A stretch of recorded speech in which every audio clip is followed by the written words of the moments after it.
The morning she came downstairs, the house did not know what to do with her. It had been a year since anyone had seen Dorothea move through it freely. A year since she had stood in the entrance hall with its black and white marble and its smell of cold stone and old wood.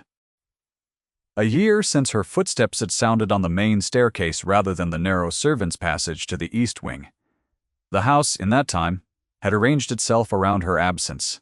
The servants had learned where not to look. The rooms had learned to hold their breath. Way! And now she was standing at the top of the main stair in a gray morning dress that had seen better seasons. And her auburn hair was pinned simply because she had no maid to dress it properly. And she held in her left hand a folded document tied with a faded red ribbon, and around her right wrist was a small brass key on a matching ribbon of red. She came down one step at a time. She was in no hurry. Raymond was in the entrance hall. He had been informed, by one of the footmen whose loyalty he had purchased, that his wife was dressed and moving. He stood at the foot of the stair in a way that was not blocking, and was also entirely blocking, in the way he did everything. His dark hair was neatly arranged. His expression was arranged, too. He looked at the document in her hand and then at her face, and for the first time, in 2 years of marriage, he could not read her. Behind him, through the open front door, the gravel drive lay in autumn light. 3 men from the home farm had paused in their crossing to observe. A kitchen maid had stopped at the corner of the house. "My dear," Raymond said. His voice was its usual register. Level, administrative, the voice of a man explaining something to someone who had failed to understand the first time. "You should not be down here." Dorothea reached the last step. She did not look at him with triumph. She did not look at him with hatred. She looked at him the way one looks at a problem that has resolved itself through patience, with a quality of attention that was almost scientific. "I live here," she said. "As it turns out." She walked past him. There is a cruelty that does not raise its hand. Dorothea had come to understand this in the way one comes to understand a landscape seen only through one window. Daily, across all seasons, until one knows every gradation of its light. Raymond Ashwell did not shout. He did not threaten. He smiled and explained and arranged. And his arrangements had the quality of walls. He did not lock the door himself. He had the physician explain that the door was kept closed for her protection. He did not remove her books. He had the candles rationed so that she could not read past 7 in the evening. He did not forbid her visitors. He allowed visitors who reported their conversations to him afterward. She had learned his methods in 6 months. She had spent the following 6 months turning them to her own use.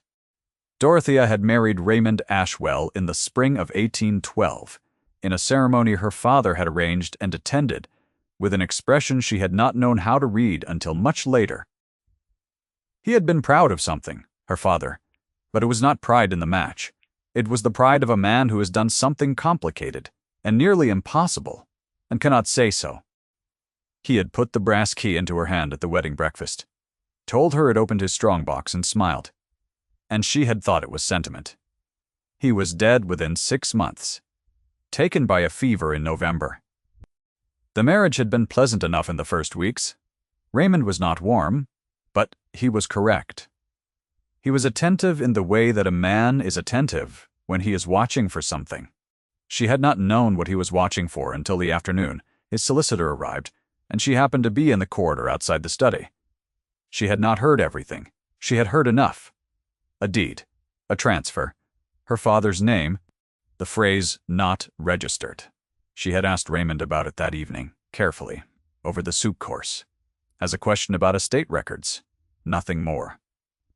The following morning, a physician arrived. He was a kind man who was doing a job.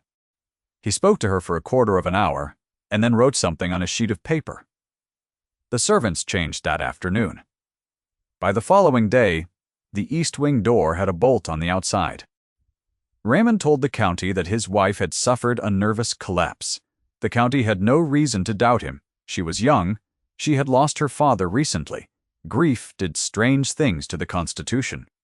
Lady Constance, Raymond's mother, had confirmed it to everyone who inquired. She was not ungentle about it. She was not cruel. She said simply, "She is unwell." And she said it as one says a fact about the weather, with the authority of long familiarity, and the county believed her because there was nothing else on offer. So began the year. The East Wing at Fenwick Park was 3 rooms and a small library annex that had once been a sitting room before a previous Lady Ashwell had filled it floor to ceiling with ledgers and household accounts going back to the previous century. It was dusty, and it was cold, and it was from the first week, exactly what Dorothea needed. She did not find the deed. Immediately she found it in the 4th month. She had been reading everything by then, methodically beginning with the oldest records and working forward. The way her father had taught her to approach any problem she could not solve at first encounter. The household accounts were meticulous. The estate correspondence was less so. There were gaps, decades where letters existed only in summary, where entire boxes had been cleared, and what remained were the inventory of what had been cleared rather than the things themselves. She mapped the gaps. She noted which years were thin, and which years had been actively pruned. The box that held the deed was unlabeled. It was wedged behind a larger box of Cook's accounts from 1802 through 1807, and she only found it because she had developed the habit of pulling each box fully out and checking behind it before replacing it, a habit born of 3 months of finding nothing. Inside were 6 documents. 5 of them were unremarkable. Old communications between Raymond's father and various men of business. The 6th was on heavier paper, folded once, and sealed at the fold with wax that had been broken and repressed by hands other than the original, clumsily enough that the crest was smeared. She read it 3 times before she understood what it said. The deed of conveyance was dated the 14th of March, 1804.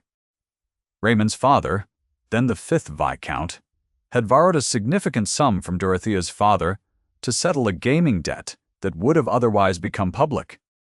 The interest terms were ruinous, and the elder Ashwell could not meet them. And so, in lieu of the full sum, he had agreed to transfer the title of Fenwick Park to her father. The deed was executed. It was signed by both men, witnessed by 2 others whose names she recognized as her father's steward and his solicitor, a Mr. Aldous Graves of Northampton. The deed had never been registered with the proper office. The debt had been cleared in the account books by a simple line, "Settled in full." Her father had not registered it because he had not wished to embarrass the Ashwells.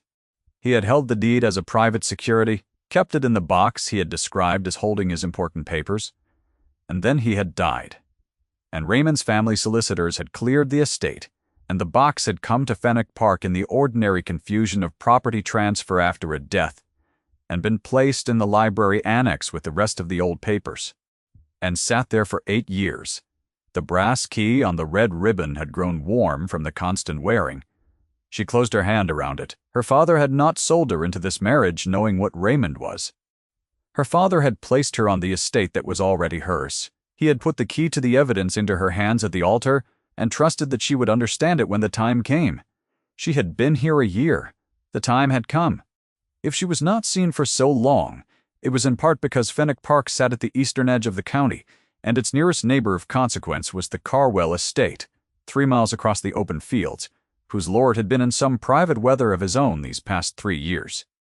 Augustin Vale, Earl of Carwell, had inherited the earldom from his father at 28, and had been by all accounts a steady and capable man of business, until his wife's death, after which he had contracted somewhat inward, not dramatically, not visibly, enough to occasion gossip, but enough that the dinner invitations had quietly declined and the hunting parties had stopped at Carwell's border. She knew this because Mrs. Partlow, the housekeeper, was the one person in the house who had never reported her conversations to Raymond. Mrs. Partlow brought the extra candles and said nothing about them. She brought the news of the county in the same plain parcels and said nothing about those either. It was Mrs. Branderud Partlow who mentioned, in passing, that Lord Carwell had been seen more recently, that he had taken on a new steward, and was making inquiries about the drainage along the shared northern boundary, that he had been at Fenwick twice in the autumn to speak with Raymond about it. The second time Augustine came to Fenwick, Dorothea was in the East Wing garden. It was a small walled enclosure that Raymond had not thought to restrict because it attached to her rooms and had no gate to the larger grounds. She had been in the habit of sitting there in the afternoons when the weather permitted, on a stone bench against the south wall, with whatever she was reading from the annex. She became aware of him the way one becomes aware of a change in the quality of light before any specific thing announces it. There was a man standing at the corner of the house where the east wall met the larger grounds, and he had stopped because he had seen her, and he had not walked on. He stood with the particular stillness of a man who has caught himself doing something he had not planned to do, and is deciding whether to acknowledge it. He was broad, and he wore a navy coat, and the afternoon light came across the stone wall at an angle that caught the line of his jaw. That was all she knew of him in that moment. She did not look away first. She noted this in the part of her mind that had been for a year, noting everything. He inclined his head. Hinton. It was a formal acknowledgement, a recognition at a distance, the gesture of a man who had been well taught that a woman's presence in a private space imposed obligations of courtesy even across a wall. Then he walked on. She watched him go until the corner of the house took him, and then she looked back at her page. She could not have said what was on the page. He came to the garden gate the following afternoon. He said he had asked Mrs. Partlow if the Lady Ashwell received visitors. He said Mrs. Partlow had told him the Lady Ashwell would see Lord Carwell, if he chose to call. He said this as if it were a simple matter of country courtesy, and not an act that required something of him that he was not in the habit of giving. He was correct, and he was formal, and he sat on the stone bench at a proper distance, and they talked about the drainage problem, and about the autumn, and about nothing. His voice was low and even, and he chose his words with the care of a man who had learned to economize on them. And he did not ask her how she did or how she had found the past year, which was either delicacy or ignorance, and she could not at first determine which. She decided eventually that it was the former. He was watching her, in the way that was not intrusive, not consuming, only the quality of attention of a man who is accustomed to taking accurate readings of what is before him. She found that she talked more than she had intended.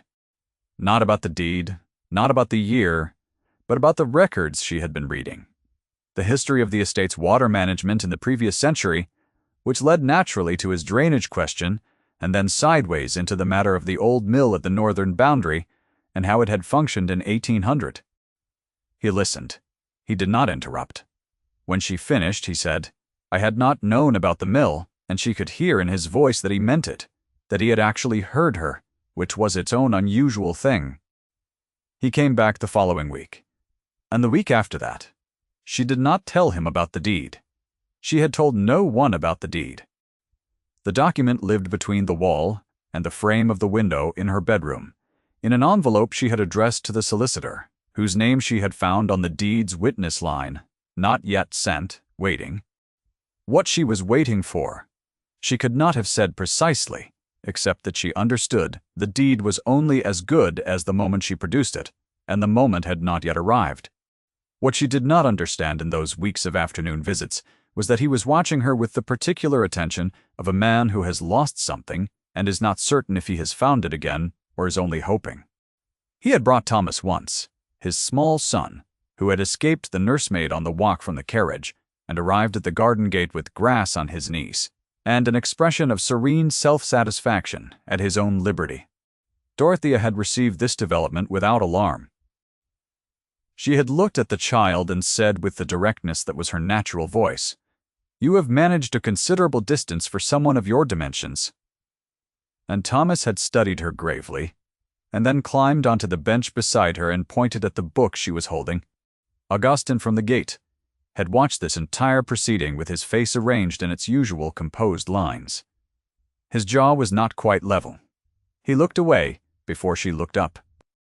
She had told the child it was a very old book about a very old house, and that houses kept records of everything they had seen if one knew where to look. Thomas had considered this and then asked if her house had seen bad things as well as good ones. She said it had. He asked if the house minded. She said she did not think the house minded, because Houses did not sort their memories the way people did. They kept everything with equal steadiness, the good and the bad, together. As evidence, Thomas seemed to find this satisfying. He leaned against her arm, and his small weight was warm through the gray wool of her dress, and she had held very still so as not to disturb him, and continued reading. She was aware, in the particular way she had become aware of him over the preceding weeks, that he had not moved from the gate. She did not look up to confirm it. She felt it the way one feels a change in a room's temperature. Not dramatic, not alarming, only precise. The afternoon sun was past the wall, and the garden was going cool, and the child's breathing had deepened to sleep.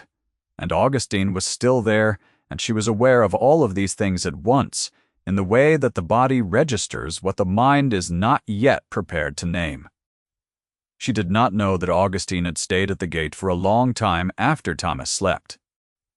She did not know that the face she presented in that moment, her quiet dignity, and her careful steadiness, and her willingness to receive an unannounced child without condescension, had deposited something in him he could not quite account for. What she knew, when she finally looked up because the light had shifted enough to require it, was that he was watching her with an expression that was not pity, and was not analysis, and was not anything she had a ready name for. And that when her eyes met his, he did not look away. He held her gaze for a moment that lasted longer than courtesy required, and then he said quietly, "Thank you." And she was not certain whether he was thanking her for minding the boy, or for something else entirely, and she found that the uncertainty did not trouble her, which was its own new thing. He had a portrait of his wife on the wall of his study, that he had not moved, and could not look at directly. He had arranged his life around that portrait, the way one arranges furniture around a wound. He did not understand yet, standing at the gate of the East Wing garden, that he was being rearranged. If you have stayed this far with Dorothea's year, what comes next is what she did not see coming. Leave a thought in the quiet, if this story has kept you. She earned what follows. It was a Sunday in late October when Mrs. Fellows spoke in the nave of the village church before morning service to her companion, in a voice calibrated to the distance of 3 pews, which was also the exact distance between Mrs. Fellows and Dorothea. Dorothea had been permitted by Raymond to attend the occasional service. Accompanied, as evidence of her improvement, Mrs. Fellows had not intended cruelty. She intended information. She said to her companion, "Poor creature, she is unwell. You know, the Lady Ashwell has been this year, and more." "Lord Ashwell is all patience," her companion murmured. "One can only hope she does not trouble him much longer," Mrs. Fellows added, which was not cruelty, but was also not nothing. Dorothea looked at the eastern window. The light came through it, in the muted way of autumn. She thought, with the precision that had become her chief resource, that patience was a thing Raymond was about to run out of. She was right. He called on her that Monday. He sat in the chair across from her writing table, and he was every inch the reasonable husband, making a final arrangement. He had learned, he said, that she had been taking materials from the annex. He had been told this by the footman whose loyalty he had purchased. He said he was concerned that this was precisely the sort of disordered behavior the physician had warned him about. He said that there was a very comfortable private establishment in Derbyshire, quiet and well managed, where she could receive the proper attention. He said this all in the voice of a man who has already written the letter. She sat across from him with her hands in her lap. Her hands were the only place she allowed herself to feel what she was feeling, out of sight, beneath the writing table, where he could not observe them. Her left hand held the edge of her dress, not tightly, not in a way she would have called fear, but with the specific grip of a woman who is reminding herself to stay in her chair. Her right hand lay over the key on its ribbon at her wrist. She pressed the brass of it against her pulse and let it be warm there. Lady Constance was in the next room. Dorothea could hear her rings against the arm of the chair. Lady Constance had arrived that morning unannounced, which meant she had been summoned, which meant Raymond had expected his conversation to require witnesses, or had at least expected that having his mother present would lend the proceedings a quality of inevitability that was difficult to argue against. "She is unwell," Raymond said to the wall beside the door, as if in summary. His voice carried easily, Lady Constance's rings did not pause. She looked at the window. She looked at the envelope addressed to the solicitor in Northampton, which was precisely where it always was, between the wall and the window frame which Raymond had not thought to examine because he had not thought she had anything to hide in a room he controlled. The envelope was there, the deed was inside it, Mr. Graves' name was on its face. She had only to send it. She thought of the document and the key at her wrist, and Thomas asleep against her arm, and Augustine at the gate with his expression she did not have a name for, and her father's expression at the wedding breakfast which she had finally read correctly. She thought of a year of reading. She thought of the 4 months of finding nothing, and the box behind the cook's accounts and the broken seal on the heavier paper. She said, "I will consider it." He left. She did not consider it. She took the envelope from the wall. What she needed was a messenger she could trust. What she had was Mrs. Partlow, and she had always had Mrs. Partlow. The housekeeper took the envelope without question, as she had always taken things, without question, and by Tuesday morning Mr. Graves was on the road from Northampton, summoned by a letter that explained precisely what she had found and where she had found it, and requested his presence at Fenwick Park at the earliest opportunity, and was signed by the name that appeared on the deed as the document's rightful heir. Augustine came on Wednesday. He did not come for Thomas. He came because he had spent the days since Sunday turning over the look on Dorothea's face in the church nave, the quality of her stillness, which was not the stillness of a fragile woman, but the stillness of a woman keeping something carefully in place. He came because something was happening, and he did not know what it was, and he found that he could not stay at Carwell not knowing. He arrived at the front door rather than the garden gate. He asked for the Lady Ashwell. The footman, who reported to Raymond, looked uncertain. Mrs. Partlow appeared from the passage beside the stair, and said that Lord Carwell was expected, and would he come through? And the footman was outpaced before he had properly considered the terrain. Dorothea came down the main stair. She came down slowly, because she was carrying the document against her side, and she was dressed in the plain gray dress and her hair was simply pinned, and she had decided, in the previous 12 hours, that the manner of her emergence mattered as much as the emergence itself. She came down as if she had always come down by the main stair, as if this was simply a Wednesday. Raymond appeared in the hall below. He had been informed.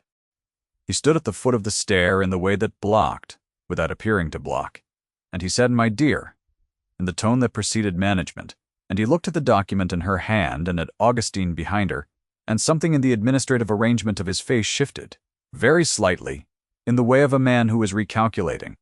"You should not be down here," he said. "I live here," she said as it turns out. She had said it once already that morning, alone at the top of the stair. She had wanted to know how the words sounded in a quiet house before she said them in front of witnesses. They had sounded like a door being opened from the inside. Augustine had come through the hall behind her. He had positioned himself with the particular quality of a large man who has made a decision about his placement and is not going to be moved from it. Mrs. Partlow was in the passage entrance. Behind Raymond, in the doorway to the drawing room, Lady Constance stood with her fan held precisely, her rings bright in the morning light. Mr. Aldous Graves arrived at 11. He was a small man with a precise quality about him, the quality of a man who has spent 40 years handling papers that determined who was owed what and had come to treat exactitude as a form of mercy. He was shown into the hall by Mrs. Stain. Partlow. He looked at Raymond and at Dorothea and at the document she held, and he said, "Lady Ashwell," and his voice was the voice of a man who had received her letter and understood it completely. "I believe that is my witness mark on the lower left," Raymond said. "This is a family matter," Mr. Graves said. "Yes, my lord, it is." He took his pince-nez from his breast pocket, and he examined the document which Dorothea placed on the hall table. He examined it for a long time. He turned it once. He looked at the seal, and at the witness marks, and at the date. He said, "This deed is valid. It requires registration to stand against any counterclaim. But the original conveyance is sound. I should know. I was present at its execution." He paused. I did attempt to contact Lord Wren twice in his final years about the matter of registration. I received no reply. She had not known that. She held very still. Raymond said, "This document is a fabrication." His voice had not changed in register. This was both its most frightening quality and its chief limitation. He could not produce outrage. He could only produce administration. It has been in my family's possession. It was never registered. The transfer was not completed. The transfer was executed.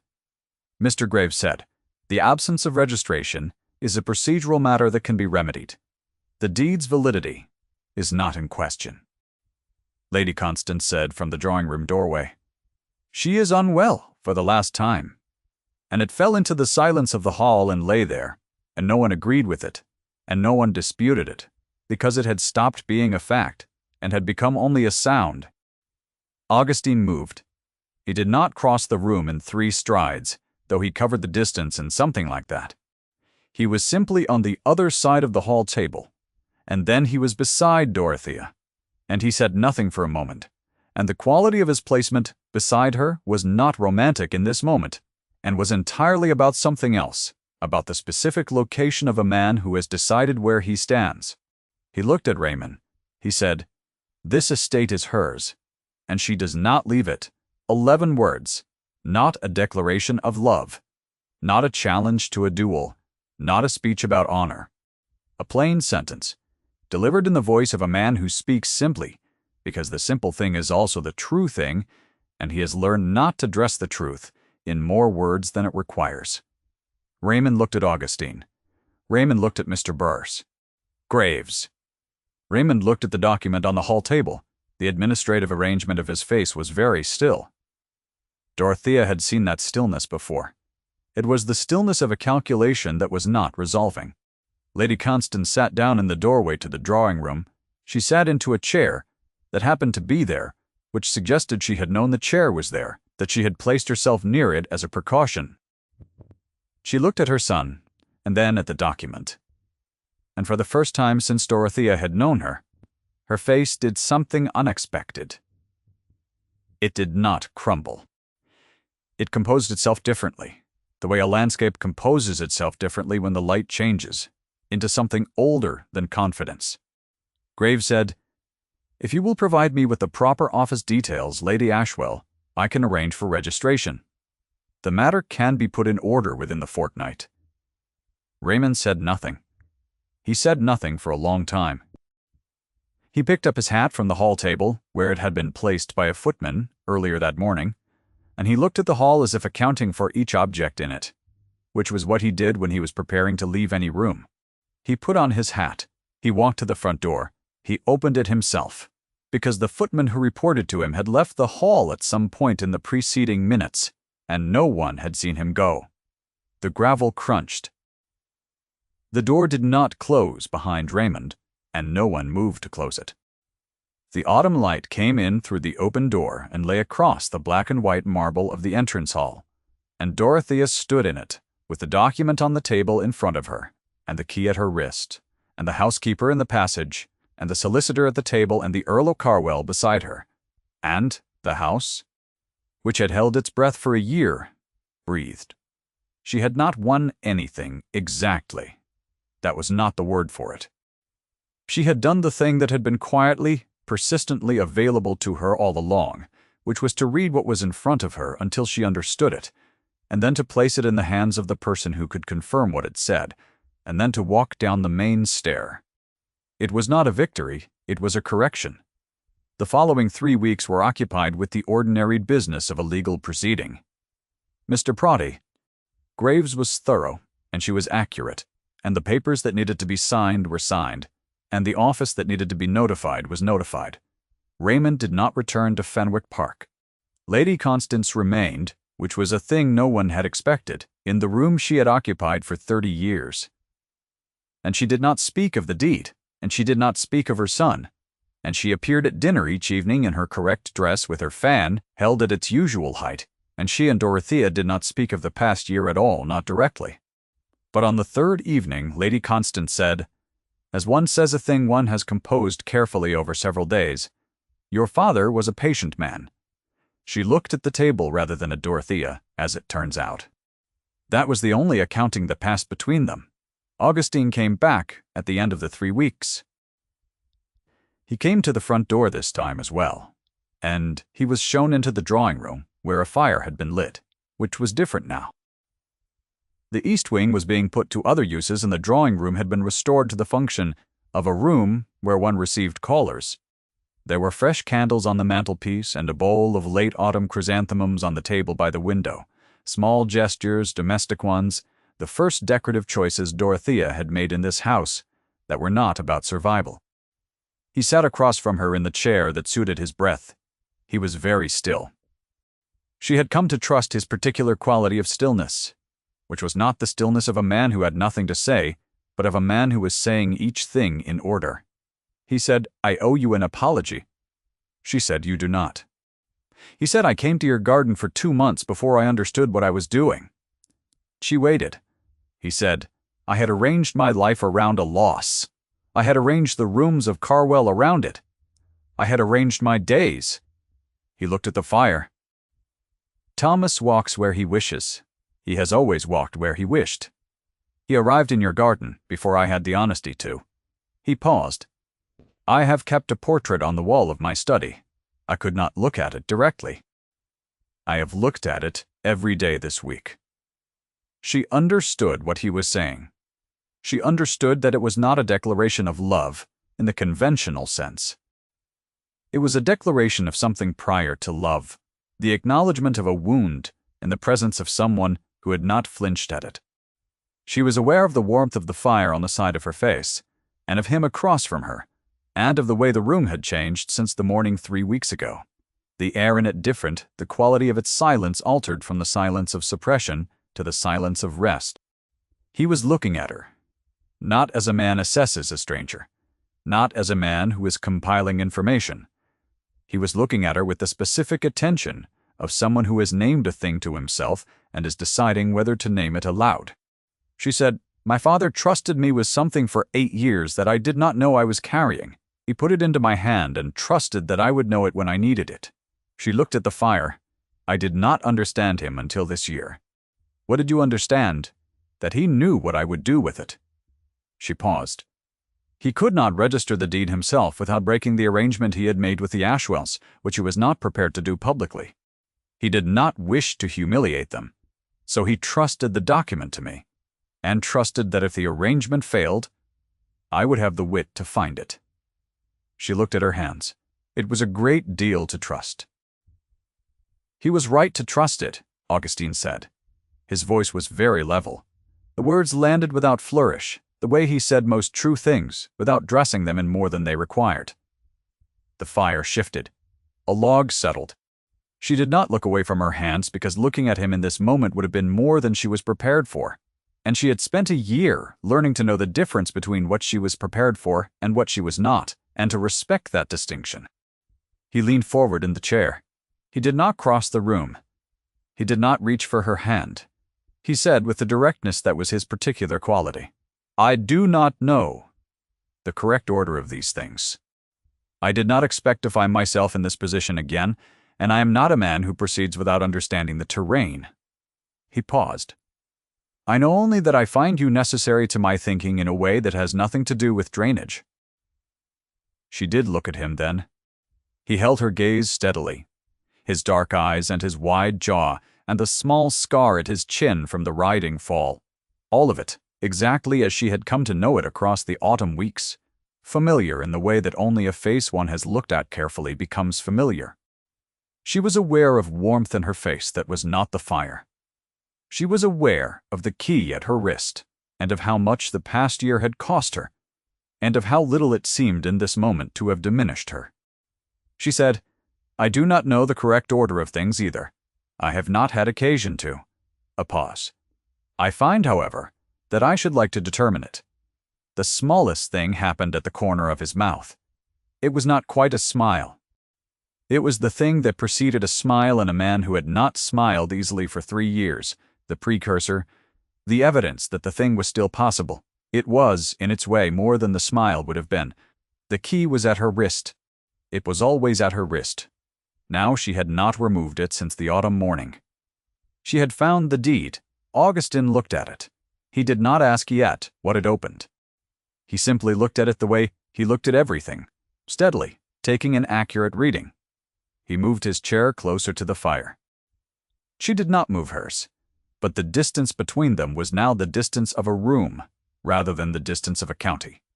He had a son who walked where he wished, and a portrait he could look at again, and an estate 3 miles across the fields that needed its drainage, sorted, and she had a house that had always been hers, and a year of reading she could not entirely regret, and a father she had finally understood. Outside the drawing-room window, the November light was failing early, as it did in Northamptonshire. The sky going gray and soft, and in the lane that bordered the home farm the last leaves were coming down in the cold wind, and neither of them spoke for a while, and neither of them left. By the time winter arrived properly with its first thin frost, on the kitchen garden's remaining cabbages and its firelight steady in the rooms of Fenwick Park, there was a letter from Mr. Breeby, Graves confirming the registration, filed and complete. It arrived on a Tuesday morning, and Dorothea read it, and then set it on the writing table and looked out the window at the park, her park, which was bare and cold and gray and entirely itself. She opened the desk drawer.